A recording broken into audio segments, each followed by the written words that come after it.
Hey y'all, I'm Caspi and welcome back to my channel. So today I want to show you guys one of my very favorite bridal trends that I've been seeing all of this year, and we're going to show you an easy and inexpensive way on how to accomplish this look at home. Let's take a look. Okay, so this is one example of a look that has 3D floral appliques, but in this particular example, they accomplished this look by purchasing yardage that already had 3D appliques, embroidery, and 3D flowers already on the fabric. And then in some sections, they strategically remove the flowers or cut extra flowers out and then place them most commonly on the bust area or waist or hips. But ultimately, those aspects really just depend on your design. So that's one way to accomplish a 3D floral applique look. This sometimes can be a little bit less time consuming because you're not just making everyone by hand, but this can either look very tacky, very costumey, or it can be very, very expensive. You just really need to be careful on the types of fabric that you're looking at. So this is an example of something that is a little bit lower grade. You can tell that the flowers are super spread out.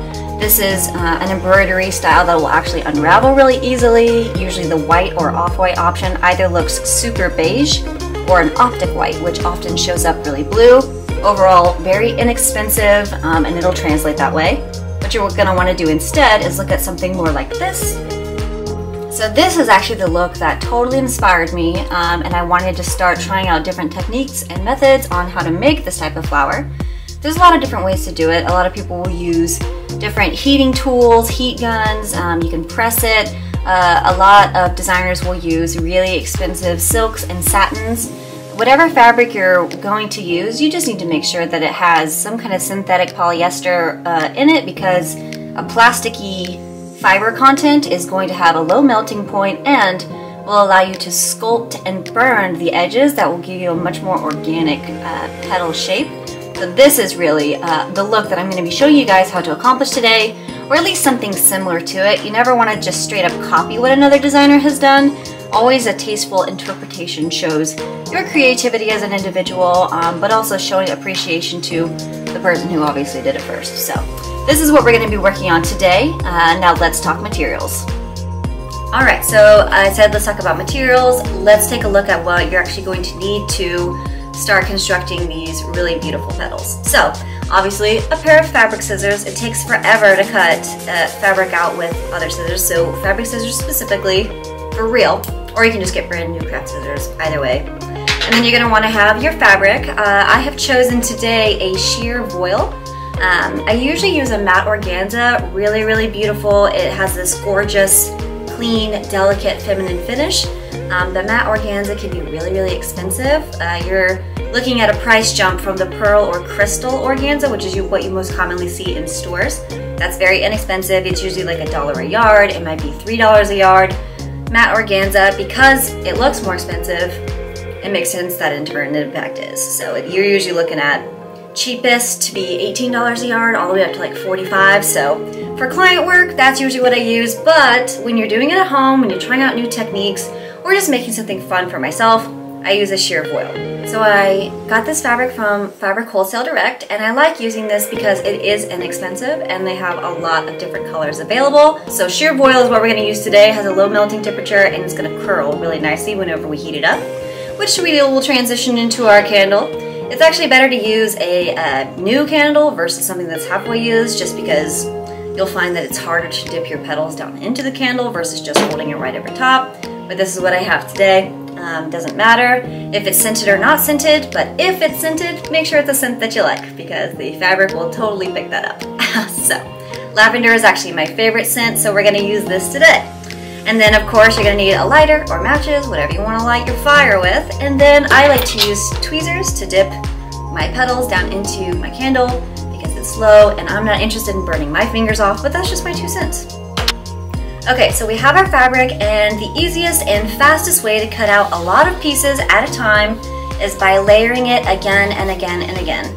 Not only is this taking into consideration fabric optimization, the least amount of waste as possible, but also if you're going to be cutting out the same shape over and over and over again, it would behoove you just to go ahead and layer it as many times as possible. So this is like 12 layers at this point, just like right here. So let's lay this out and talk about our pattern shapes.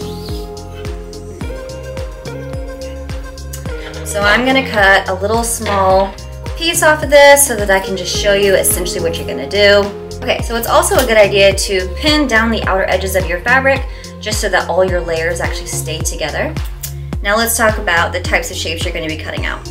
You can absolutely go as in-depth for this as you would like. You can make patterns out of paper, you can do whatever shape you're interested in. I really liked that really lightweight organza kind of look that we looked at earlier. So what I'm gonna do is just cut out a bunch of small and medium and slightly larger circles and teardrop shapes, and then we're gonna melt those edges. So you can spend as much time as you want doing this, but an easy way to do it is just to cut out a bunch of circles and teardrop shapes. So that's a good starting point.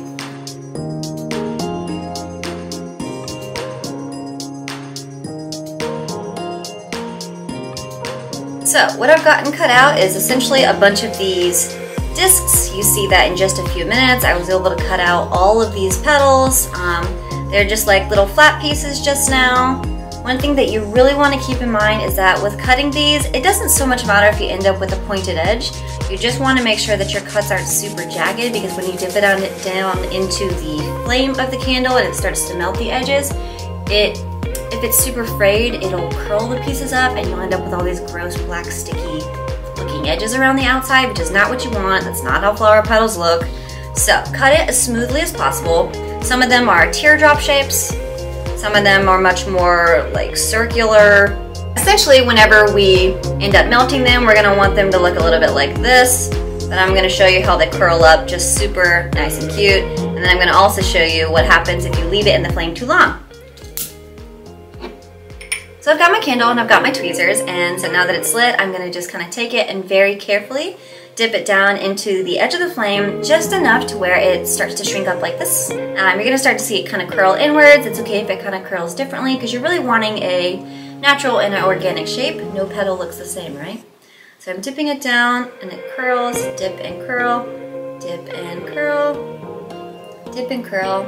You'll find that if you leave it in there a little bit longer, you get a little bit more curl, but again, not too long, so that you don't end up having all these like black sections of it. So you can see you've got this really great, cute little melted petal that we're gonna just ultimately, after you've got them all finished, you're gonna layer them together, hand sew right through the middle of them, and then you're gonna have these really beautiful, buoyant, fluffy, organic looking flowers. So let's get to it. Okay, so this is a really good example of if you've left it in the candle too long.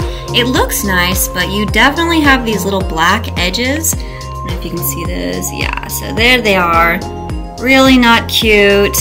And on an all-white outfit, you will 1000% see that. So yeah, an easy way to remedy it is just to trim those off. Trim, trim, trim. If you still wanted to use the petal, you do not have to trim them off, but you can just trim it off and then stick it right back into the candle, and you'll get a nice curled edge again, no longer having those really gross black edges. Okay, so in this video, I just wanted to show you guys briefly how to do the smaller petals. This method works with however large you want to make them, so that you see we've got some that we cut out that are larger. We've got this curled outer edge here, and we're gonna take this straight edge, we're just gonna gather it. That's just how we cut out our pattern pieces. So you can do circles, you can do like a circle that's got a straight edge and you can gather it. There's a million ways to do this. So right now, we're gonna just go ahead and start layering them all together so that it will ultimately make this really fluffy, really delicate, light, airy flower. So just kind of hand gathering it. You can see it immediately is curling inwards, which is really pretty already by itself. So let's keep going.